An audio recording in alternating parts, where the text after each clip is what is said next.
निम्न में से सदिश राशि है। तो सदिश राशि दोस्तों हमने बताया था, अगर शुरुआत का जो अक्षर होता है अगर डी से स्टार्ट होता है तो वो हमारी अदिश राशि होती है। जैसे कुछ इंपॉर्टेंट है, जैसे देखिए द्रव्यमान क्या होता है, अगर आप इसको इंग्लिश में नहीं ऐसे ही लिखेंगे तो द्रव्यमान ऐसे लिखेंगे जो कि डी से स्टार्ट हो रहा है, दूरी लिखेंगे तो भी डी से स्टार्ट करेंगे, और हमारा दाब लिखेंगे तब भी डी से ही स्टार्ट करेंगे, और यहाँ पर हमारा जब धारा लिखेंगे तब भी डी से ही स्टार्ट करेंगे। यानी कि डी से जितने भी आते हैं दोस्तों सारी की सारी अदिश राशियाँ होती हैं। तो हेलो स्टूडेंट, स्वागत है आपका अपने यूट्यूब चैनल गठीवन क्लासेस पर। तो दोस्तों रोज़ की तरह हम जो है यहाँ पर कुछ मोस्ट इंपॉर्टेंट क्वेश्चन लेकर आए हैं, वो भी फिजिक्स, केमिस्ट्री और मैथ के, जहाँ पर हमारे केमिस्ट्री के टॉप 25 क्वेश्चंस, फिजिक्स के भी टॉप 25 क्वेश्चंस और मैथ के हमारे 20 क्वेश्चंस होंगे। और वीडियो को पूरा देखिएगा क्योंकि वीडियो आपके लिए काफ़ी ज़्यादा हेल्पफुल होने वाली है और एग्जाम में आपको ज़्यादा से ज़्यादा मार्क दिलाएगी, इसलिए वीडियो को ज़रा भी स्किप मत कीजिएगा और सारे क्वेश्चंस जो है देख लीजिएगा। देखिए हम सबसे पहले क्वेश्चन से स्टार्ट करते हैं केमिस्ट्री वाले से, फिर फिजिक्स के, फिर मैथ के हम करेंगे। सबसे पहला क्वेश्चन हमारा केमिस्ट्री का क्या है कि निम्न में से सबसे प्रबलतम क्षार है। तो यहाँ पर हमारा दोस्तों राइट आंसर हो जाएगा NaOH, जिसे हम क्या कहते हैं, सोडियम हाइड्रोक्साइड। तो अब चलते हैं क्वेश्चन नंबर सेकंड पर, CO और H2 के मिश्रण को कहते हैं। तो देखिए इसका राइट आंसर क्या हो जाएगा, CO यानी कि कार्बन मोनोऑक्साइड और हाइड्रोजन के मिश्रण को कहते हैं वाटर गैस। वाटर गैस कहते हैं दोस्तों, और इसी को क्या कहते हैं, इसी को हम कहते हैं अंगार भाप अंगार गैस भी इसी को कहते हैं दोस्तों, इसको भी याद रखना है आपको। और बात करें प्रोड्यूसर गैस की, तो यहाँ पर CO+N2 प्रोड्यूसर गैस का होता है दोस्तों, ये भी पूछता है, और वाटर गैस का फॉर्मूला भी पूछता है, तो दोनों को आप देख लीजिएगा। अब चलते हैं क्वेश्चन नंबर थर्ड पर, साबुनीकरण प्रक्रिया में प्रयुक्त होने वाला एल्कोहल है। तो यहाँ पर दोस्तों वो एल्कोहल हमारा है ग्लिसरॉल। ग्लिसरॉल जो होता है साबुनीकरण प्रक्रिया में प्रयुक्त होता है। अब चलते हैं क्वेश्चन नंबर 4 पर, नेफ्थलीन को सरलता से शोधित किया जा सकता है। तो यहाँ पर जो नेफ्थलीन होता है दोस्तों, उसे हम ऊर्ध्वपातन द्वारा सरलता से शोधित कर सकते हैं, यानी कि हमारा ऊर्ध्वपातन जो हो जाएगा राइट आंसर हो जाएगा। अब चलते हैं क्वेश्चन नंबर 5 पर, वे यौगिक जिनमें कार्बन परमाणु बंद श्रृंखला बनाते हैं कहलाते हैं। बंद श्रृंखला यानी कि एरोमेटिक यौगिक कौन बनाते हैं दोस्तों, एरोमेटिक यौगिक जब कोई चीज़ बनाती है तो वो क्या होती है, साइक्लो में ली जाती है। साइक्लो एल्केन इसका राइट आंसर हो जाएगा। अब चलते हैं क्वेश्चन नंबर 6 पर, निम्न में से कौन सा तत्व हड्डी तथा दांत में प्रचुर मात्रा में पाया जाता है। तो दोस्तों हड्डी तथा दांत में जो होता है हमारा क्या पाया जाता है, कैल्शियम भरपूर मात्रा में पाया जाता है, आपको पता होगा। अब चलते हैं क्वेश्चन नंबर 7 पर, कह रहा है हाइड्रोकार्बन में कार्बन चतुर्थ संयोजी होता है, तो हाइड्रोजन जो है होगा। देखिए कार्बन तो हमारा चतुर्थ संयोजी होगा ही, क्योंकि उसके अंतिम कोश में 4 इलेक्ट्रॉन होते हैं, तो यहाँ पर ये 4 संयोजकता दर्शाता है। और बात करें अगर हाइड्रोजन की, तो हाइड्रोजन हमारा सिर्फ केवल एक ही क्या संयोजकता दर्शाता है, इसलिए क्या हो जाएगा, एकल संयोजी इसका राइट आंसर हो जाएगा।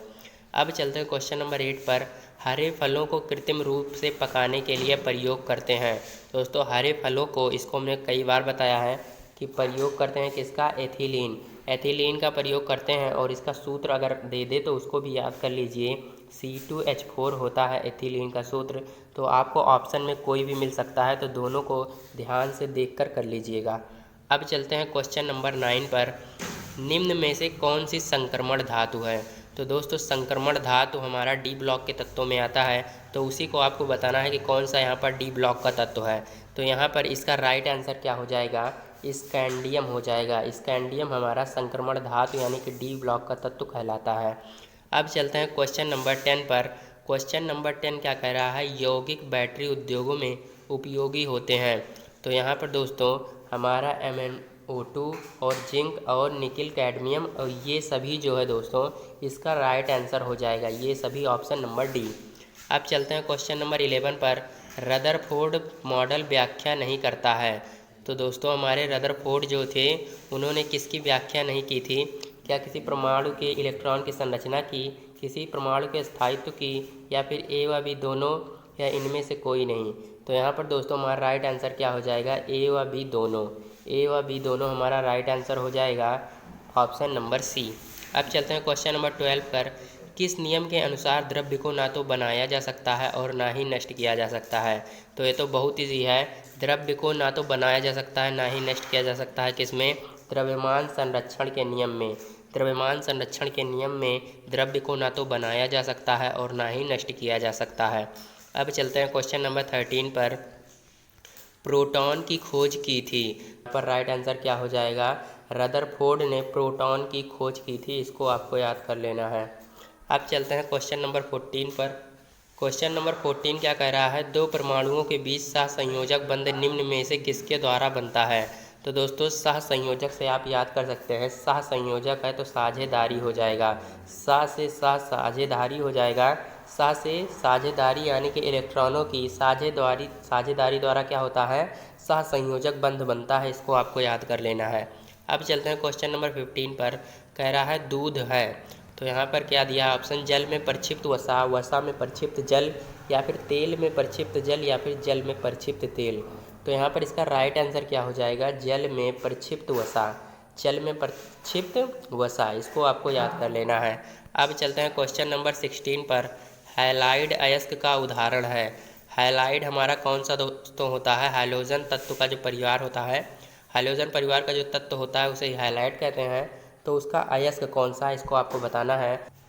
तो यहाँ पर कार्बोलाइट का पिछली क्लास में आपने फार्मूला पढ़ा होगा कि उसमें बताया था Na3Al(F6)। यहाँ पर देखिए, यहाँ पर फ्लोराइड आ रहा है, यानी कि ये क्या है? फ्लोराइड हाइलाइट परिवार का ही तत्व है, यानी कि इसका अयस्क जो है कार्बोलाइट हो जाएगा। हाइलाइट अयस्क का उदाहरण जो है कार्बोलाइट हो जाएगा, इसको आपको याद कर लेना है। और बॉक्साइड भी पूछता है दोस्तों, बॉक्साइड किसका है? इसका एल्यूमिनियम का है, तो कई बार पूछा गया है, इसको आपको याद कर लेना है। अब चलते हैं क्वेश्चन नंबर 17 पर।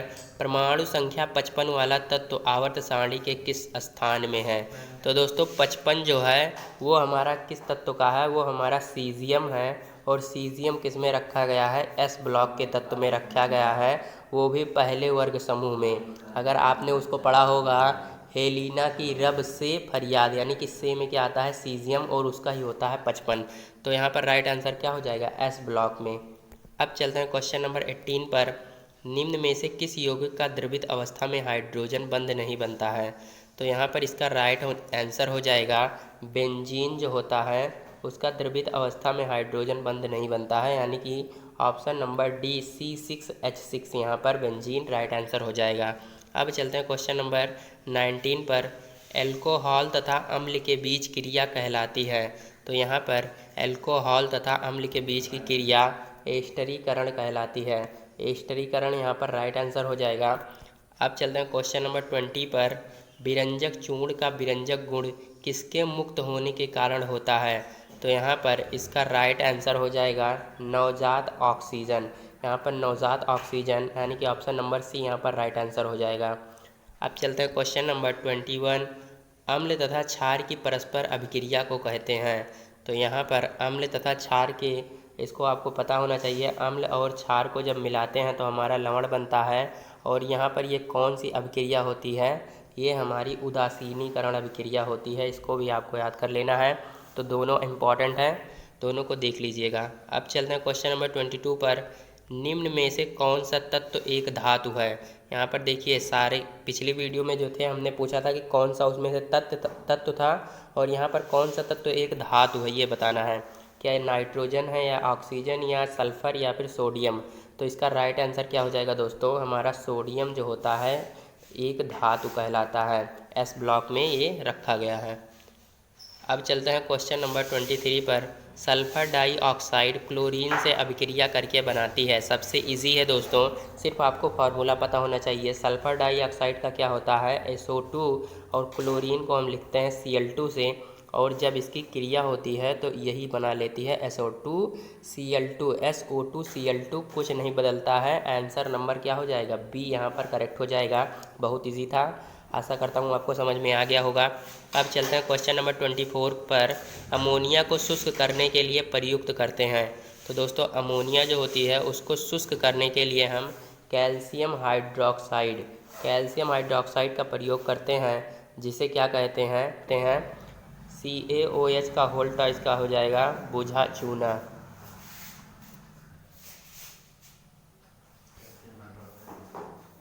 तो यहाँ पर बुझा चूना इसका फार्मूला भी होता है दोस्तों, तो फार्मूला भी साथ साथ याद कर लीजिएगा, क्योंकि फार्मूला भी परीक्षा में कई बार पूछा गया है। तो बुझा चूना यहाँ पर कैल्शियम हाइड्रोक्साइड का हो जाएगा। अब चलते हैं क्वेश्चन नंबर 25 पर। निम्न में से प्रारूपिक तत्व है। तो यहाँ पर हमारा प्रारूपिक तत्व जो होता है दोस्तों सोडियम होता है। सोडियम इसका राइट आंसर हो जाएगा। यहाँ पर दोस्तों 25 क्वेश्चन जो है हमारे केमिस्ट्री के कंप्लीट हो चुके हैं। अब चलते हैं फिजिक्स के टॉप 25 क्वेश्चन पर। तो देखिए फिजिक्स हमारी स्टार्ट हो गई। 26 नंबर क्वेश्चन से स्टार्ट है। कह रहा है दूरी मापने की सबसे बड़ी इकाई है। तो यहाँ पर काफ़ी बच्चे गलती करते हैं कि यहाँ पर इकाई से ले लेते हैं खगोलीय इकाई, जबकि ये गलत होता है। यहाँ पर दूरी जो होती है, दूरी को मापने की सबसे बड़ी इकाई क्या होती है? पारसेक। पारसेक यहाँ पर राइट आंसर हो जाएगा। तो इसको आपको ध्यान से कर लेना है। अब चलते हैं क्वेश्चन नंबर 27 पर। एक चालक में 5 मिनट में 90 कूलाम आवेश प्रवाहित होता है। तो जो चालक में धारा क्या होगी? तो धारा निकालने के लिए हमें फॉर्मूला पता है दोस्तों। पहला नंबर तो होता है Q बराबर क्या होता है? Q बराबर होता है IT। और यहाँ पर जब I का मान निकालते हैं तो Q अपॉन का T।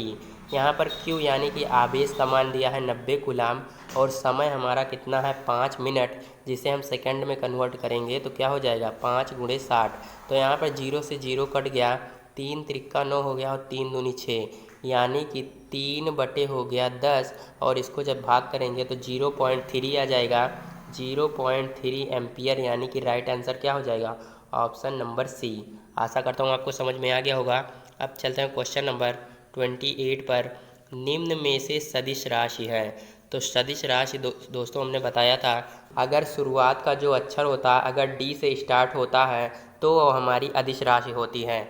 जैसे कुछ इंपॉर्टेंट है, जैसे देखिए द्रव्यमान क्या होता है। अगर आप इसको इंग्लिश में नहीं ऐसे ही लिखेंगे तो द्रव्यमान ऐसे लिखेंगे जो कि डी से स्टार्ट हो रहा है। दूरी लिखेंगे तो भी डी से स्टार्ट करेंगे, और हमारा दाब लिखेंगे तब भी डी से ही स्टार्ट करेंगे, और यहाँ पर हमारा जब धारा लिखेंगे तब भी डी से ही स्टार्ट करेंगे। यानी कि डी से जितने भी आते हैं दोस्तों सारी की सारी अदिश राशियाँ होती हैं। और अब यहाँ पर बचा क्या? हमारा द्रव्यमान दूरी खत्म हो गया, हमारा चाल और बल बचा।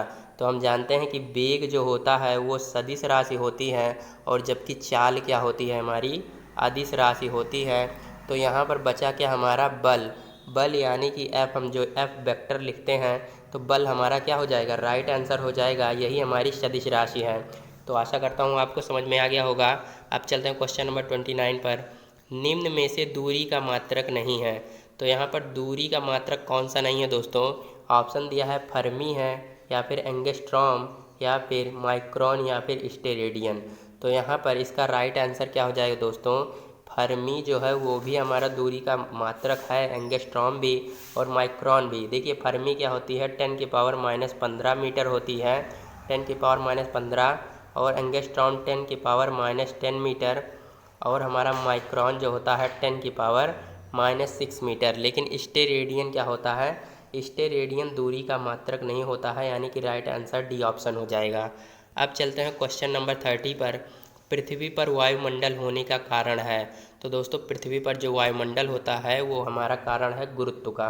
गुरुत्व यहाँ पर ऑप्शन नंबर ए राइट आंसर हो जाएगा। अब चलते हैं क्वेश्चन नंबर 31 पर। लेंज के नियम द्वारा दिशा निर्धारित की जाती है। यहाँ पर लेंज के नियम से हम किसकी दिशा ज्ञात करते हैं दोस्तों? परिपथ में प्रेरित धारा की। परिपथ में प्रेरित धारा यहाँ पर राइट आंसर हो जाएगा, ऑप्शन नंबर सी। अब चलते हैं क्वेश्चन नंबर 32 पर। निम्न में से किस सिद्धांत पर ट्रांसफार्मर कार्य करता है? तो यहाँ पर ट्रांसफार्मर जो होता है हमारा अन्योन्य प्रेरण पर कार्य करता है। अन्योन्य प्रेरण यहाँ पर राइट आंसर हो जाएगा। चलते हैं क्वेश्चन नंबर 33 पर। कह रहा है यदि प्रिज्म कोण A बराबर 60 डिग्री तथा न्यूनतम विचलन कोण 30 डिग्री हो तो अपवर्तनांक होगा। तो इसका फॉर्मूला बताया दोस्तों। n बराबर क्या होता है? Sine A plus del M, जो कि हमारा न्यूनतम विचलन कोण है, बटे 2, और बटे में क्या होता है? साइन A बटे 2। ए हमारा दोस्तों जो है प्रिज्म कोण है, और डेल एम क्या है? न्यूनतम विचलन कोण है। सिंपल सा इसी फॉर्मूले में सब रख दीजिए। देखिए हमें अपवर्तनांक एन हमें ज्ञात करना है। साइन लिखेंगे, ए हमारा कितना है? 60, और डेल एम हमारा कितना है? 30, और बटे में 2 हो जाएगा, और नीचे क्या लिखेंगे? साइन ए का मान हमारा कितना है? 60 बटे 2 हो जाएगा। अब इसी को सॉल्व करेंगे तो यहाँ पर देखिए हमारा क्या आएगा?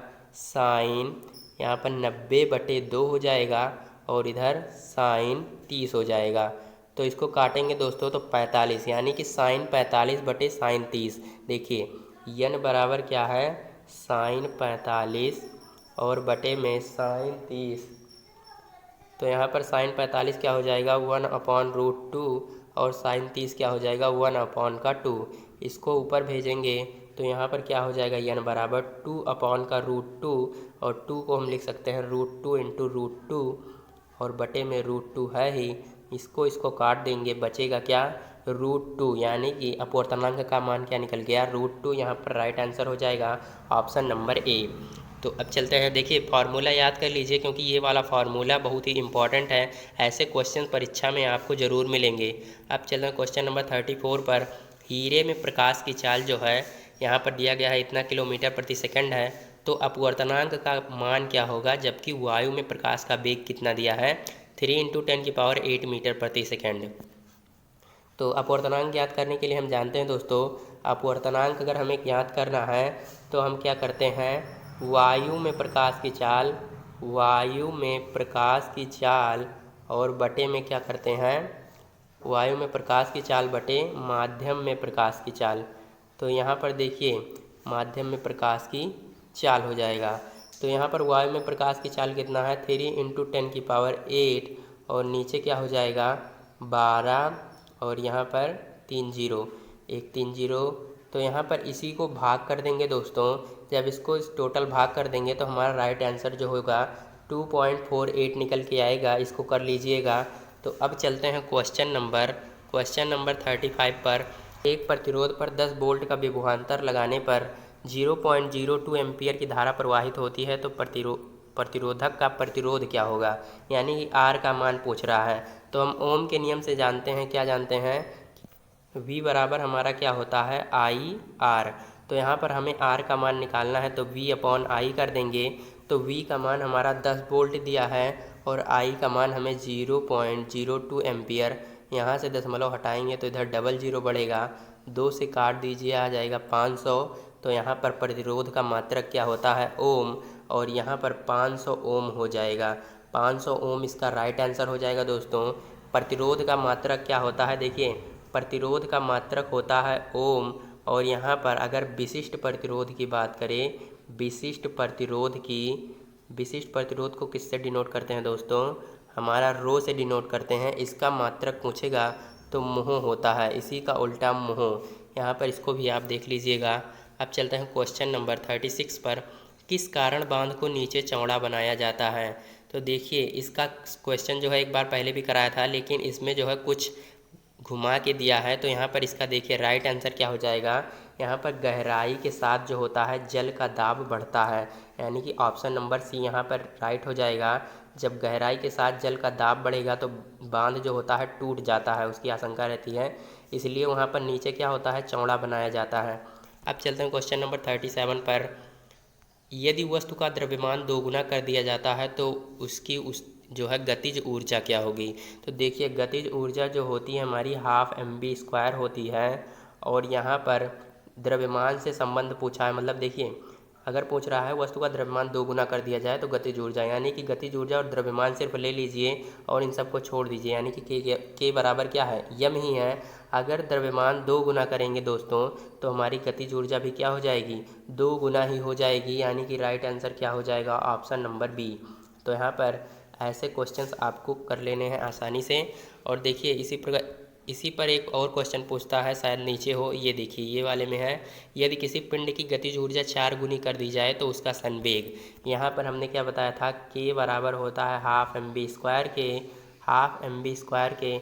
और अगर आप यम से नीचे भी गुणा करेंगे और ऊपर भी तो हमारा क्या हो जाएगा, के बराबर 1/2m और यम v का होल स्क्वायर, ऐसे लिख सकते हैं। और यम भी बराबर होता है कितना दोस्तों, p के होता है, k बराबर 1/2m और क्या होता है, यम भी बराबर p, यानी कि p का स्क्वायर। तो k बराबर p²/2m निकल के आता है। और हमें किसमें संबंध देखना है, संवेग और गतिज ऊर्जा में। तो संवेग हमारा ये है p² और गतिज ऊर्जा k है। तो देखिए हमारा k बराबर क्या निकला, p²। कह रहा है गतिज ऊर्जा 4 गुनी कर दी जाए, यानी कि अगर हम k4 कर देंगे दोस्तों तो हमारा संवेग क्या हो जाएगा, अंडर रूट का 4 यानी कि 2। संवेग हमारा 2 गुना हो जाएगा दोस्तों।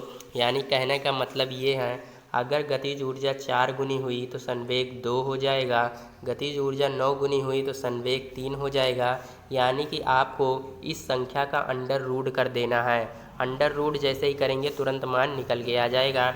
तो आशा करता हूँ ये क्वेश्चन भी आपको समझ में आ गया होगा। राइट आंसर क्या हो जाएगा, ऑप्शन नंबर ए 2 गुना। अब चलते हैं क्वेश्चन नंबर 39 पर।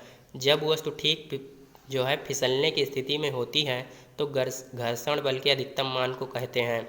तो देखिए, जब ठीक फिसलने की स्थिति में होती है तो हमारा क्या होता है, सीमांत घर्षण बल कार्य करता है। और अगर कहें कि अगर जो है जो घूमने यानी कि घूमने की स्थिति में जब होती है, यानी कि गति करती है, जब गति करती है घूमते हुए, तो हमारी क्या होती है, लोटनी घर्षण बल वहाँ पर कार्य करता है। इसको भी आपको याद कर लेना है। और यहाँ पर गतिज घर्षण बल दो सतहों के बीच जो होता है जब कार्य करता है बल, तो यहाँ पर गतिज घर्षण बल कार्य करता है। इसको भी आपको याद रखना है।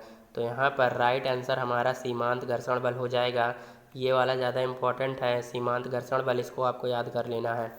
अब चलते हैं क्वेश्चन नंबर 40 पर। यदि घर्षण गुणांक √3 है तो घर्षण कोण का मान। तो देखिए, घर्षण गुणांक को आपको पता होना चाहिए किससे डिनोट करते हैं, म्यू से डिनोट करते हैं। म्यू बराबर यहाँ पर √3 दिया है। और घर्षण कोण यानी कि आपको फार्मूला अगर आपको नहीं पता तो लिख लीजिए, म्यू बराबर होता है tan थीटा के। तो यहाँ पर यही हमारा थीटा क्या है, घर्षण कोण है। थीटा हमारा क्या है, घर्षण कोण है। तो यहाँ पर आपको अब आसानी से निकाल सकते हैं इसको। म्यू बराबर √3 दिया है, हमें थीटा का मान निकालना है। तो यहाँ पर tan किसका होता है दोस्तों, tan 60 अंश का होता है √3। तो यहाँ पर थीटा का मान क्या हो जाएगा, tan जो है यहाँ पर समांतर दिखा देंगे और थीटा बराबर 60 निकल के आ जाएगा। यानी कि राइट आंसर क्या हो जाएगा, option number B. Option number B यहाँ पर राइट आंसर हो जाएगा दोस्तों। अब चलते हैं क्वेश्चन नंबर 41 पर। जब लिफ्ट ए त्वरण से ऊपर जा रही हो, लिफ्ट जब ए त्वरण से ऊपर जा रही हो तो व्यक्ति को अपना भार महसूस होगा। तो देखिए, अगर आप लिफ्ट में बैठे होंगे तो आपको अच्छे तरीके से पता होगा। नहीं तो यहाँ पर आप जान लीजिए, जब लिफ्ट ए त्वरण से ऊपर जा रही हो तो हम जो है लिफ्ट में हमें लगता है कि हमारा भार क्या हो गया, अधिक हो गया। वास्तविक भार से हम क्या हुआ, अधिक हो गया हमारा भार। तो इसको आपको याद कर लेना है, वास्तविक भार से अधिक हो जाता है, ये सिर्फ महसूस होता है। अब चलते हैं क्वेश्चन नंबर 42 पर। यदि किसी वस्तु पर F बल लगाने पर वह v वेग से गतिमान हो जाती है तो उस पर लगने वाली शक्ति।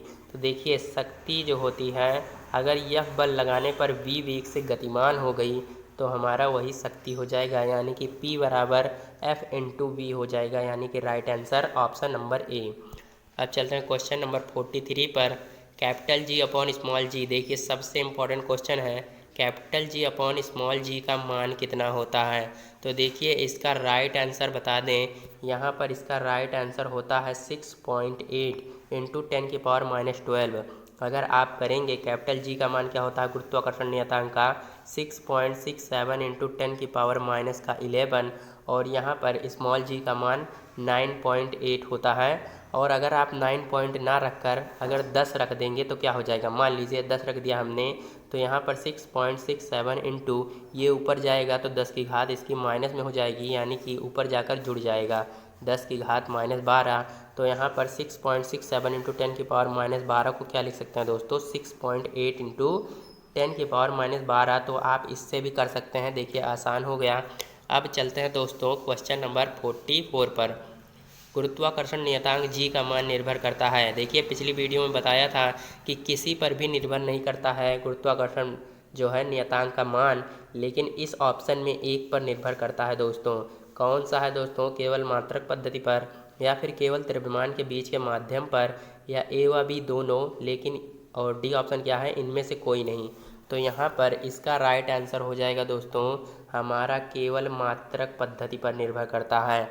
अगर आप जी का जो है मात्रक निकालेंगे तो क्या होता है, जी का मात्रक, गुरुत्वाकर्षण नियतांक का मात्रक क्या होता है, न्यूटन मीटर स्क्वायर प्रति किलोग्राम स्क्वायर। इसको पिछली वीडियो में बताया है। तो उसको भी अगर आपने नहीं देखा तो देख लीजिएगा। न्यूटन मीटर स्क्वायर प्रति किलोग्राम स्क्वायर ये भी पूछता है, तो आपको याद कर लेना है, केवल मात्रक पद्धति पर निर्भर करता है। चलते हैं क्वेश्चन नंबर 45 पर। चंद्रमा पर पलायन वेग का मान होता है। देखिए इससे इम्पोर्टेंट ये है कि पृथ्वी पर पलायन वेग का मान कितना है। तो पृथ्वी पर पलायन वेग का मान कितना होता है दोस्तों, 11.2 किलोमीटर प्रति सेकंड। 11.2 किलोमीटर प्रति सेकंड ये ज़्यादा पूछता है। और चंद्रमा की यहाँ पर बात किया है तो यहाँ पर इसका राइट आंसर हो जाएगा 2.38 किलोमीटर प्रति सेकंड, यानी कि पृथ्वी के पलायन वेग से लगभग 5 गुना कम है। तो इसको आपको ऐसे याद कर लेना है कि पृथ्वी पर पलायन वेग के मान का लगभग 5 गुना कम है। तो आशा करता हूँ ये क्वेश्चन आपको समझ में आ गया होगा। देखिए पृथ्वी का पलायन वेग जरूर याद कर लीजिएगा, ये भी पूछता है 11.2 किलोमीटर प्रति सेकंड। चलते हैं क्वेश्चन नंबर 46 पर। एक स्वरित्र की आवृत्ति 250 कंपन प्रति सेकंड है। स्वरित्र से उत्पन्न तरंग का आवर्तकाल। देखिए आवृत्ति दी है, यन का मान हमें दिया है 250 कंपन प्रति सेकंड, या फिर इसे हर्ट्ज भी कह सकते हैं, हर्ट्ज। और देखिए आवर्तकाल निकालना है तो टी बराबर हम जानते हैं 1/n, यानी कि दोनों क्या होते हैं, एक दूसरे के विपरीत, मतलब एक दूसरे के व्युत्क्रमानुपाती। तो यहाँ पर देखिए टी जो है हमारा क्या हो जाएगा, 1/n का मान हमारा 250 दिया है। तो यहाँ पर जब भाग करेंगे हमें, इसमें जब भाग करेंगे दोस्तों तो हमारा निकल के आएगा 0.004 सेकेंड। यहाँ पर 0.004 second, option number B correct हो जाएगा, भाग कर लीजिएगा। अब चलते हैं क्वेश्चन नंबर 47 पर। 125 हर्ट्ज की आवृत्ति के ध्वनि तरंग की लंबाई 2 मीटर है। 100 हर्ट्ज की ध्वनि तरंग की लंबाई मीटर में होगी। तो देखिए हम फार्मूला जानते हैं, v बराबर होता है n लैम्डा के। और देखिए अगर हम n लैम्डा बराबर n लैम्डा कर दें तो यहाँ से हमारा क्या, तरंग की लंबाई का मान निकल जाएगा, यानी कि लैम्डा 1, मतलब लैम्डा का मान। तो देखिए इसको हम n1 लैम्डा और n1 और लैम्डा 1 और इसको n2 और लैम्डा 2। तो हमारा n1 आवृत्ति दिया है 125 हर्ट्ज, लैम्डा 1 2 मीटर और n2 हमारा 100 हर्ट्ज है, और हमें लैम्डा 2 का मान ज्ञात करना है। तो देखिए 25 पंचे 125 और 25 चौके 100 और 2 दूना होता है 4। तो यहाँ पर लैम्डा 2 अगर निकालेंगे, लैम्डा 2 हमारा कितना आ गया, लैम्डा 2 बराबर आ गया 5/2। तो यहाँ पर इसको भाग करेंगे तो हमारा कितना निकल के आएगा दोस्तों, 2 दूना 4 और 2 पंचे 10, यानी कि 2.5 क्या हो जाएगा इसका, 2.5 इसका राइट आंसर हो जाएगा, ऑप्शन नंबर डी। तो आपको जो है दोस्तों, आपको यहाँ पर फॉर्मूला क्या याद करना है, n1 लैम्डा बराबर n2 लैम्डा, अगर इस तरह का क्वेश्चन आता है तो। अब चलते हैं क्वेश्चन नंबर 48 पर। जो वस्तुएं सभी रंगों को परावर्तित कर देती हैं उनका रंग होता है। तो देखिए जो वस्तुएं सभी रंगों को जो है परावर्तित कर देती हैं उनका रंग हमारा कैसा होता है, सफ़ेद होता है। सफ़ेद यहाँ पर राइट आंसर हो जाएगा। और अगर बात करें जो वस्तुएं सभी रंगों को क्या करती हैं, अगर अवशोषित कर लेती हैं, तो इसको बताया था क्या होता है, तो कौन सा रंग होता है दोस्तों, हमारा काला रंग होता है। काला रंग अवशोषित करता है और सफ़ेद रंग क्या करता है, परावर्तित करता है। तो इसको आपको याद कर लेना है। अब चलते हैं क्वेश्चन नंबर 49। लाल और नीले रंगों को मिलाने पर प्राप्त रंग होता है। इसको पहले भी बताया था। और देखिए लाल रंग और नीले रंग को जब मिलाएंगे तो हमारा क्या बनता है, मैजेंटा। मैजेंटा यहाँ पर राइट आंसर हो जाएगा। अब चलते हैं क्वेश्चन नंबर 50 पर। एक तालाब की आभासी गहराई 9 मीटर है और यदि जल का वायु के सापेक्ष अपवर्तनांक 4/3 है तो वास्तविक गहराई। तो देखिए एक फार्मूला होता है, आप जो हमारा अपवर्तनांक n बराबर होता है वास्तविक गहराई और बटे में होता है दोस्तों आभासी गहराई। वास्तविक गहराई बटे आभासी गहराई, n का मान यानी अपवर्तनांक का मान 4/3 दिया है और हमारा आभासी गहराई कितना है, यहाँ से जब इसको भेजेंगे तो इधर इंटू में 9 हो जाएगा, बराबर वास्तविक गहराई 3 से इसको काट देंगे, 3 त्रिका 9 और 3 चौक हमारा क्या हो जाएगा, 12 यहाँ पर दोस्तों हमारा राइट आंसर हो जाएगा, ऑप्शन नंबर ए यहाँ पर करेक्ट होगा। तो दोस्तों जितने भी नए बच्चे जुड़े थे एक बार जो है चैनल को सब्सक्राइब और लाइक कर लेंगे, क्योंकि हम इसी तरह के कंटेंट हर वीडियो में लाते रहते हैं। तो लाइक और शेयर ठोक दीजिए, महाकाल का लाइक और शेयर ठोक दीजिए। 5000 लौटे दिख जाना चाहिए। ये 4000 के लिए मैं यहाँ पे नहीं खड़ा हूँ, पूरा साल मेहनत करता हूँ आपके लिए बेटा। ऐसा नहीं चलेगा, ऐसा नहीं चलेगा। लाइक ठोकी दबा के, लाइक ठोकिए यहाँ पे देखिए, और आपको कुछ नया सिखाते हैं। तो अब चलते हैं क्वेश्चन नंबर 51 यानी कि मैथ के क्वेश्चन पर। तो दोस्तों यहाँ पर हमारा मैथ का पहला क्वेश्चन है कि 0, 3, 4, 5 और 8 अंकों से बनने वाली 5 अंकों की बड़ी से बड़ी संख्या तथा छोटी से छोटी संख्या का अंतर क्या होगा। तो यहाँ पर 5 अंकों की यहाँ पर इन संख्याओं से जो सबसे बड़ी संख्या बनेगी क्या बनेगी, सबसे बड़ी संख्या सबसे पहले, फिर उससे छोटी 5, फिर उससे छोटी 4, फिर उससे 3 और फिर 0, यानी कि सबसे बड़ी संख्या हमारी 5 अंकों की मिल गई। और अगर हम 4 अंकों की सबसे बड़ी 5 अंकों की सबसे छोटी संख्या देखेंगे तो हमारा क्या निकल के आएगा। कई बच्चे तो पहले 0 कर देते हैं, जबकि इससे कोई मतलब ही नहीं, वो हमारी 5 अंक की संख्या बनेगी नहीं। क्योंकि अगर आप 0, 3, 4, 5, 8 करेंगे तो हमारी तो 4 अंक की संख्या ही बनी, हमारा 0 तो इसमें लिया ही नहीं जाएगा। तो यहाँ पर देखिए हम संख्या जो लेंगे 5 अंकों की सबसे छोटी से छोटी, वो हमारी 3, फिर 0, फिर 4, 5, 8, यानी कि 30,458। अब देखिए सिंपल सा अगर घटाएंगे, देखिए हम घटा रहे हैं यहीं पर 30,458, तो हमारा बचेगा क्या, 10 में से 8 गया 2, और 12 में से 5 गया 7, और 13 में से 4 गया 9, और यहाँ पर बचा 4, और 8 में से 3 गया 5, 54,972। दोस्तों ऑप्शन नंबर ए पे आपको दिख रहा होगा, यहाँ पर इसका राइट आंसर हो जाएगा। तो अब चलते हैं क्वेश्चन नंबर 2 पर। इसके ए बी सी के कार्य का अनुपात 4:6:3 है। यदि कार्य के अंत में वे रुपये 286 कमाते हैं तो बी का हिस्सा, इसको बताया कई बार, अगर जिसका हिस्सा निकालना है उसको ऊपर करेंगे, ये हमारा बी वाला है, उसको ऊपर करेंगे और तीनों जो अनुपात है उनका योग कर देंगे। तीनों के अनुपात का योग और गुणे में जो उन्होंने प्राप्त की है टोटल 286 रुपये, इसी को सॉल्व कर लेंगे। बस आपको याद रखना है कि जो हमें निकालना है, बी का हिस्सा निकालना है, तो बी वाले को ऊपर रखेंगे और तीनों का योग गुणे जितना उन्होंने टोटल कमाया है। तो यहाँ पर इसको सॉल्व करेंगे तो क्या हो जाएगा, 6/4, 6 10 3 13 गुणे 286। तो यहाँ पर इसको काटेंगे, 13 दूना 26, 13 दूना 26, यानी कि 22 छक्का क्या होता है दोस्तों 132, यानी कि राइट आंसर क्या हो जाएगा, ऑप्शन नंबर डी। तो अब चलते हैं क्वेश्चन नंबर 3 पर। 1 से 100 तक की प्राकृतिक संख्याओं का योगफल क्या होगा। देखिए 1 से 100 तक कह रहा है, तो 1 + 2 + 3 + डॉट डॉट डॉट कहाँ तक, 100 तक कह रहा है। 1 से यानी कि 1 को भी लेना है, 100 तक यानी कि 100 को भी लेना है। तो यहाँ पर देखिए इनका योगफल कैसे ज्ञात करेंगे। हमारा फॉर्मूला क्या होता है, फॉर्मूला होता है SN = N/2 A + L, ये हमारा समांतर श्रेणी का होता है। तो यहाँ पर देखिए n हमारा कितना है, 1 से 100 तक कह रहा है, यानी कि टोटल कितनी संख्याएं हैं, 100 है, तो 100/2 करेंगे। और a हमारा क्या होता है, प्रथम पद होता है, प्रथम पद यानी कि 1 है, और यल हमारा अंतिम पद होता है, तो अंतिम पद हमारा 100 है, तो इसको कर लेंगे। तो यहाँ पर इसको काटेंगे, 50 हो जाएगा, और 50 को जब इसमें गुणा कराएंगे 101 में, तो हमारा क्या निकल के आएगा, 50 × 101 क्या हो जाएगा दोस्तों, 50 हो जाएगा, यानी कि राइट आंसर क्या हो जाएगा, ऑप्शन नंबर सी। यहाँ पर 50 जो लिखा है 5050, वही हमारा राइट आंसर हो जाएगा। चलते हैं नेक्स्ट क्वेश्चन पर। पवन अकेले एक कार्य को 30 घंटे में करता है तथा पंकज के साथ मिलकर 15 घंटे में पूरा कर लेता है। यानी कि दोनों ने, जब पंकज आया तो कार्य क्या हो गया, आधा हो गया, यानी कि वो आधा उसने कर लिया, आधा उसने, तो अकेले पंकज उस कार्य को कर सकता है। तो देखिए अगर ये 30 घंटे में ये कर रहा था, तो अब पंकज भी 30 घंटे में ही कार्य करेगा, क्योंकि नंबर ए, ऑप्शन नंबर ए यहाँ पर करेक्ट हो जाएगा। चलते हैं नेक्स्ट क्वेश्चन पर। 5 वर्ष पूर्व ए की आयु बी की आयु की 3 गुनी थी। 10 वर्ष बाद ए की आयु बी की आयु की 2 गुनी हो गई। ए तथा बी का वर्तमान आयु। देखिए इस तरह के क्वेश्चन को हम जो है विकल्प के माध्यम से करेंगे। देखिए 5 वर्ष पूर्व कह रहा है ए की आयु जो थी बी की आयु की 3 गुनी थी। तो यहाँ पर देखिए अगर इसमें से हम 5 वर्ष घटाएंगे तो हमारा ये 45 और ये हमारा 15।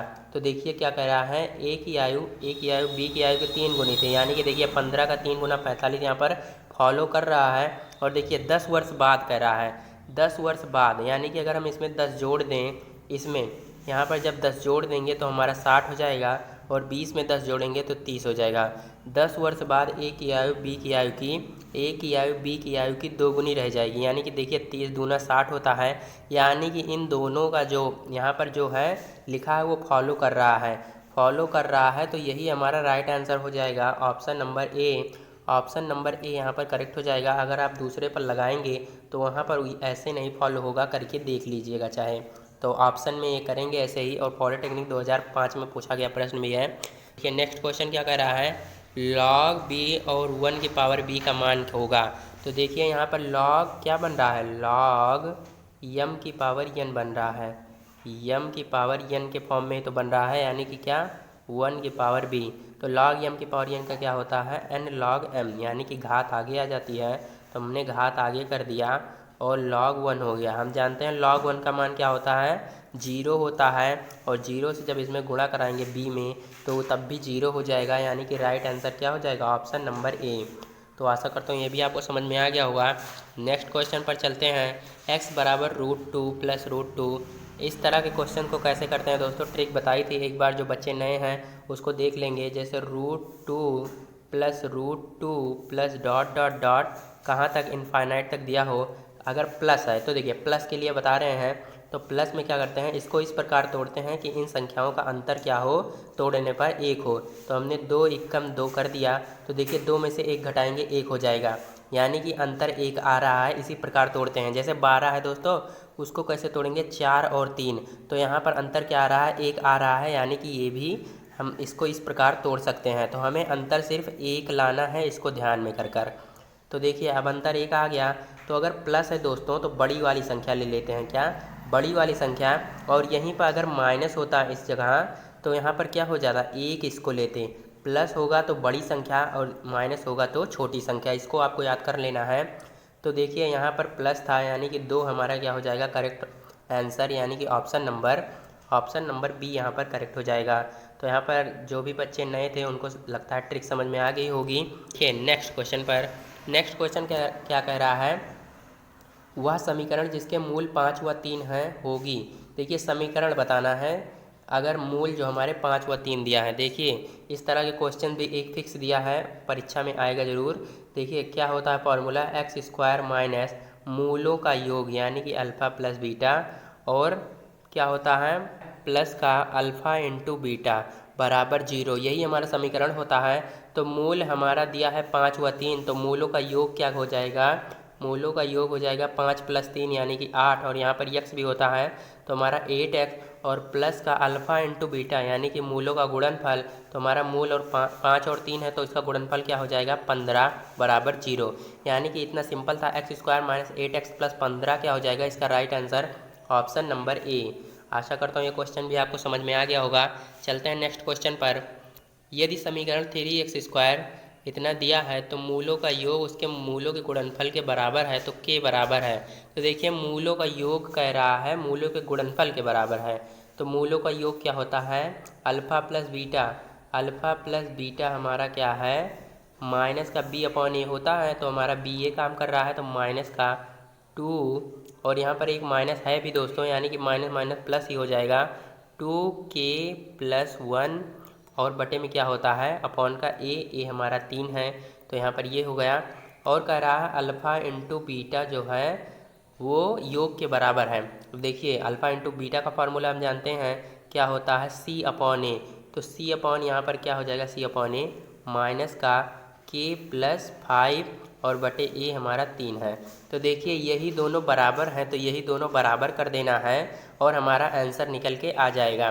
तो हम बराबर करते हैं 2k + 1/3 और माइनस k + 5/3। तो देखिए 2k + 1/3 और माइनस का k + 3/3। तो यहाँ पर 3 से 3 कट गया दोस्तों, यहाँ पर 5 है, यहाँ पर 3 से 3 कट गया, तो अब हमारा बचा क्या 2k, देखिए 2k + का 1 बराबर का माइनस k, और हमने ब्रैकेट खोल दिया, माइनस का 5, इसको इधर लाएंगे तो क्या हो जाएगा 3k बराबर क्या हो जाएगा, इसको इधर भेजेंगे तो माइनस का 6 हो जाएगा, माइनस का 6, और काटेंगे तो 3 दूनी 6, यानी कि k बराबर हमारा कितना आ गया -2। ऑप्शन नंबर ए यहाँ पर करेक्ट हो जाएगा। आशा करता हूँ ये क्वेश्चन भी आपको समझ में आ गया होगा। अब चलते हैं नेक्स्ट क्वेश्चन पर। देखिए √2 प्लस √25 प्लस ऐसे दिया है तो इसका मान बताना। देखिए पिछली पॉलिटेक्निक एग्ज़ाम में पूछा गया था कि इसका मान बताना है हमें। तो देखिए बहुत इजी है, बहुत इजी। देखिए कैसे करेंगे। √10 दिया है प्लस अंडर रूट का 25 प्लस अंडर रूट का 108 प्लस का अंडर रूट का 154 प्लस का अंडर रूट का 225। ये बहुत लंबा दिया है लेकिन इतना आसान है कि लंबा उम्बा यहाँ सब छोटा हो जाएगा। देखिए क्या करेंगे। सबसे जो है लास्ट वाले से स्टार्ट करते हैं। तो यहाँ पर लास्ट वाले से स्टार्ट करेंगे तो 10 प्लस इसको वैसे ही लिख लीजिए 25 प्लस अंडर रूट का 108 प्लस अंडर रूट का 154 प्लस देखिए ये किसका वर्ग होता है 225 किसका वर्ग होता है दोस्तों 15 का। और 15 को यहाँ पर ऐड कर लेंगे तो कितना हो जाएगा 169। अब 169 क्या करेंगे दोस्तों, इसका भी रूट निकाल देंगे तो हमारा क्या हो जाएगा 169 का रूट क्या होता है हमारा क्या होता है 13 होता है। आपको पता होगा 169 का रूट 13 होता है। तो यहाँ पर इसको भी ऐसे लिख लेंगे 10 प्लस √25 प्लस अंडर रूट का 108 और इसका रूट क्या होता है दोस्तों 13 होता है। अब देखिए इसको जोड़ेंगे तो क्या हो जाएगा 121 और 121 का रूट क्या होता है दोस्तों 11 होता है। तो हमारा क्या हो जाएगा 121 में हम जो है 11 होता है तो यहाँ पर इतना 11 हो जाएगा 11 प्लस 25। देखिए अब क्या लिखेंगे अंडर रूट का 10 प्लस अंडर रूट का 25 और प्लस हमारा उसका कितना मान हो गया 11 हो गया। तो यहाँ पर इसको भी जोड़ दीजिए under root 10 plus under root 36 हो जाएगा और अंडर रूट 36 का मान क्या हो जाएगा 6 हो जाएगा। 6 का वर्ग 36 होता है और इसको जोड़ेंगे तो 10 6 16 यानी कि अंडर रूट 16 और अंडर रूट 16 हमारा 4 के बराबर होता है। 4 का वर्ग 16 होता है। तो राइट आंसर क्या हो जाएगा option number D. Option number D यहाँ पर करेक्ट हो जाएगा दोस्तों। ऑप्शन नंबर डी यहाँ पर राइट हो जाएगा। अब चलते हैं क्वेश्चन नंबर देखिए नेक्स्ट क्वेश्चन कह रहा है इसका मासा ज्ञात करना है। तो मासा ज्ञात करने के लिए दोस्तों अगर भिन्न का मासा ज्ञात करना है, भिन्न का मासा ज्ञात करने के लिए क्या करते हैं देखिए भिन्न का मासा बराबर होता है मासा बराबर अंशों का मासा बटे हरों का लासा दोनों होता है दोस्तों। देखिए ऐसे ये भी होता है अगर लासा कहेगा तो अंशों का लासा बटे हरों का मासा, मतलब जो दिया है जैसे जिसको ज्ञात करना है उसको हम ऊपर लिखेंगे वो भी अंशों के फॉर्म में, अंशों का मासा बटे हरों का लासा। तो देखिए अंशों का मासा हम यहाँ पर अगर निकाल लीजिएगा, अगर 4 5 9 का मासा निकालेंगे तो 1 ही आएगा। और बात करें हरों के लासा की तो यहाँ पर इसका लासा जो हो जाएगा हमारा 105 हो जाएगा, यानी कि 1/105 क्या हो गया इसका राइट आंसर हो गया। ऑप्शन नंबर क्या हो जाएगा सी यहाँ पर करेक्ट हो जाएगा 105 1/105। अब चलते हैं नेक्स्ट क्वेश्चन पर। नेक्स्ट क्वेश्चन क्या कह रहा है पॉलिटेक्निक 2006 में पूछा गया प्रश्न, यदि दो संख्याओं का अंतर देखिए मान लीजिए संख्या हमारी x माइनस वाई है, इसका अंतर 5 दिया है और इनका गुणनफल कह रहा है x y 13 है, तो इनके वर्गों का जोड़ होगा यानी कि वर्गों का योग। देखिए अगर इसका वर्ग करेंगे दोस्तों तो बहुत इजी यानी कि बहुत जल्दी हो जाएगा। देखिए दोनों पक्षों का वर्ग करते हैं x² plus y² minus 2xy बराबर का 25। अब देखिए क्यों इजी हो गया, हमें वर्गों का जोड़ संख्याओं की यानी कि संख्याओं के वर्गों का जोड़ इतना ही मान निकालना है। सिंपल सा 25 प्लस इसको उधर भेज देंगे तो 2xy सब मान दिया है, 2xy का मान 13 दिया है तो 25 प्लस यहाँ पर 13 हो जाएगा और 13 दूना 26 यानी कि 26 25 कितना हो जाएगा 26 25 हमारा हो जाएगा 6 5 11 और 2 2 4 1 5 यानी कि 51। देखिए यहाँ पर ऑप्शन मिट गया है 51 इसका राइट आंसर हो जाएगा। इसको आप देख लीजिएगा बहुत इजी है।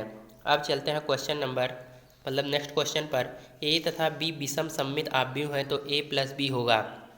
देखिए अगर ए तथा बी विषम सममित होगा तो ए प्लस बी भी हमारा क्या होगा विषम सममित, इसको आपको याद कर लेना है। अब चलते हैं नेक्स्ट क्वेश्चन पर।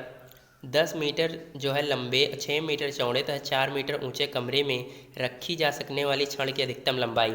जस्ट पीछे वाली क्लास में बताया दोस्तों, और क्वेश्चन इतना इंपॉर्टेंट है कि आपको ज़रूर परीक्षा में मिलेगा। देखिए इसमें हमने क्या बताया था, अगर अधिकतम लंबाई छड़ की ज्ञात करनी है, वो भी कमरे में रखी जा सकने वाली, तो हम क्या करेंगे, हम दोस्तों कमरे पर अगर सबसे ज़्यादा लंबी वस्तु रखना चाहते हैं तो हम सबसे कोने से मिला देंगे, यानी कि विकर्ण को मिला देंगे। जैसे हमारा क्या हो गया, यहाँ पर ये कमरा हो गया, तो सबसे ज़्यादा लंबाई क्या होगी, यही वाली तो होगी, यही वाली, फिर ये वाली कह लीजिए। तो यहाँ पर ये हमारा क्या होता है, विकर्ण ही तो होता है। तो यहाँ पर विकर्ण ही हमें ज्ञात करना है। तो विकर्ण का ये हमारा कमरा कैसा होता है, घनाभाकार, और घनाभाकार के लिए घनाभ का विकर्ण क्या होता है, पिछली वीडियो में बताया था, अंडर रूट का क्या होता है, under root L square plus B square plus H square. तो यल हमारा 10 है, यल हमारा 10 यानी कि 10 का वर्ग 100 हो जाएगा, प्लस बी का हमारा 6 है तो 6 छंग 36, और प्लस एच हमारा 4 है यानी कि 4 चौक 16। तो 36 16 कितना हो जाएगा दोस्तों, 52, और टोटल हमारा अंडर रूट 152 हो जाएगा। इसका मान जो है आप कमेंट बॉक्स में लिख दीजिएगा, अंडर रूट 152 का। तो अब चलते हैं नेक्स्ट क्वेश्चन पर। नेक्स्ट क्वेश्चन हमारा क्या कह रहा है, 2205 को किस छोटी से छोटी संख्या से भाग दिया जाए कि प्राप्त भागफल एक पूर्ण वर्ग हो। तो देखिए हम यहाँ पर ऑप्शन के हिसाब से करेंगे। हमने बताया चाहे जब आपको क्वेश्चन मिले, पहले अगर आपको ऑप्शन के हिसाब से अगर आप कर सकते हैं तो उसको कर लीजिए। देखिए ऑप्शन के हिसाब से करने से हमारा क्वेश्चन बहुत ही शॉर्ट तरीके से हो जाता है। छोटी से छोटी संख्या से भाग करने को कह रहा है कि जो प्राप्त भागफल हो एक पूर्ण वर्ग हो। तो यहाँ पर इन चारों विकल्पों में सबसे छोटी संख्या 5 है, तो 5 से अगर हम इसमें भाग करेंगे तो हमारा क्या भागफल पूर्ण वर्ग होगा, देखते हैं। 5 चौक 20 और हमारा 2 बचा, फिर 5 चौक 20 हो गया, और हमारा 5 यहाँ पर केवल बचा, और 5 एकम 5, 441 हो गया हमारा भागफल। तो हमारा ये भागफल दोस्तों क्या पूर्ण वर्ग है, बिल्कुल है। ये किसका वर्ग होता है, 21 का होता है। 21 21 संयम 441, यानी कि ऑप्शन नंबर देखिए पहला ही रखा और पहला ही सटीक गिर गया। 5 हमारा यहाँ पर राइट आंसर हो जाएगा। इसको आपको इसी तरह के क्वेश्चन भी आपको परीक्षा में मिल सकते हैं, तो इसको ध्यान से कर लीजिएगा। चलते हैं नेक्स्ट क्वेश्चन पर। नेक्स्ट क्वेश्चन हमारा क्या कह रहा है कि दिए गए चित्र में x का मान, देखिए इसको बताया है। अगर आपने वो मैथ की जिसमें चित्र वाला हमने क्वेश्चन डाला है उसको ज़रूर देख लीजिएगा, क्योंकि 15 क्वेश्चन उसमें बहुत ही ज़्यादा महत्वपूर्ण है और कई बार परीक्षा में पूछे गए हैं और लगातार पूछे भी जा रहे हैं, तो उसको ज़रूर देख लीजिएगा। मैथ के शायद 15 प्रश्न, हाँ 15 प्रश्न ही महत्वपूर्ण थे, उसको हमने एक वीडियो में डाला है, तो उसको ज़रूर देख लीजिएगा। देखिए उस वाले में ये भी क्वेश्चन है, x का मान हमें बताना है। देखिए इस तरह का अगर चित्र बना हो तो जो कोण ये बनाता है वही कोण ये भी बनाता है। अगर चित्र ऐसा है दोस्तों, इसी प्रकार के चित्र के लिए ये फॉलो होता है, इसी प्रकार के चित्र के लिए ये जो बनाएगा वही ये भी बनाएगा, यानी कि 70 ये बना रहा है तो यक्स भी क्या बनाएगा, 70 ही बनाएगा, यानी कि ऑप्शन नंबर डी यहाँ पर करेक्ट हो जाएगा। देखिए इसमें कई रूल भी हमने उस वाली वीडियो में बताए हैं, तो उसको भी चक्रीय चतुर्भुज, जैसे कि चक्रीय चतुर्भुज के बारे में रूल बताया है कि आमने सामने के कोणों का योग कितना होता है 180। उस वीडियो को ज़रूर देखिएगा। अगर आप मैथ के लिए अगर तैयारी कर रहे हैं, मैथ में नंबर जो है अच्छे से अच्छा लाना चाहते हैं, तो उसको ज़रूर देखिएगा। अब चलते हैं नेक्स्ट क्वेश्चन पर। देखिए चित्र वाले एक क्वेश्चन है। देखिए ओ केंद्र वाले वृत्त के बिंदु R पर एक स्पर्शी PQ है। देखिए यहाँ पर ओ केंद्र है, आर बिंदु पर एक स्पर्शी हमारा PQ दिया है। यदि TRQ 30 अंश, TR और हमारा Q हमारा 30 अंश, ये वाला कोण 30 अंश दिया है, तो हमारा PRS होगा, यानी कि PRS ये वाला कोण बताना है। देखिए इसमें कई बच्चे गलती करते हैं, तो 30 ये बन रहा है तो 30 ये भी बना देते हैं, जबकि ये साफ साफ गलत है। देखिए आपको क्या करना है, हमने फॉर्मूला हमें मतलब पता है कि अर्धवृत्त पर बना कोण क्या होता है, समकोण होता है। यानी कि ये कोण हमारा जब 90 हो गया और ये हमारा 30 और बचा कोण क्या हो जाएगा, ये अगर इतना पूरा कोण की बात करें दोस्तों तो 180 होता है। तो हम जानते हैं जब इतना कोण हमारा 90 और 30 120 हो गया तो बचा कितना, 60 ही तो बचा, यानी कि 60 क्या हो जाएगा इसका राइट आंसर, 60 इसका राइट आंसर हो जाएगा दोस्तों। फिर से देख लीजिए, नहीं समझ में आया, लेकिन यहाँ पर हमें लगता है आपको समझ में आ गया होगा। अब चलते हैं नेक्स्ट क्वेश्चन पर। देखिए चित्र वाले ही 3-4 सवाल दिए थे हमने और काफ़ी ज़्यादा इम्पोर्टेंट भी हैं। कोण BAP बराबर 80। देखिए यहाँ पर 80 दिया है और ABC 30 दिया है, तो हमें AQ यानी कि ये वाले का मान बताना है दोस्तों। इसी का मान हमें बताना है, जो बीच में रहता है उसी का मान बताना होता है, हमें पता है। तो Q का मान हमें कैसे पता होगा दोस्तों? देखिए अभी बताया कि अगर ऐसा बन रहा है और इतना पूरा क्या होता है 180 होता है, एक रेखा पर जो कोण बनता है 180। इसी प्रकार तो यहाँ पर अगर दोस्तों इसको मिलाएंगे तो हमारा अगर ये 80 बन रहा है तो ये कितना बन जाएगा 100 बन जाएगा। और ये 100 और अब देखिए त्रिभुज के तीनों कोणों का योग कितना होता है 180। जब ये 100 हो गया और ये 30 यानी कि 130 और बचा कितना हो जाएगा 130 प्लस 50 क्या हो जाएगा 180। और यहाँ पर त्रिभुज के तीनों कोण का योग भी 180 होता है, तो हमारा कोण हमारा 50 डिग्री हो जाएगा दोस्तों। 50 डिग्री यहाँ पर राइट आंसर हो जाएगा, ऑप्शन नंबर C यहाँ पर करेक्ट हो जाएगा। तो आशा करता हूँ ये क्वेश्चन भी आपको समझ में आ गया होगा।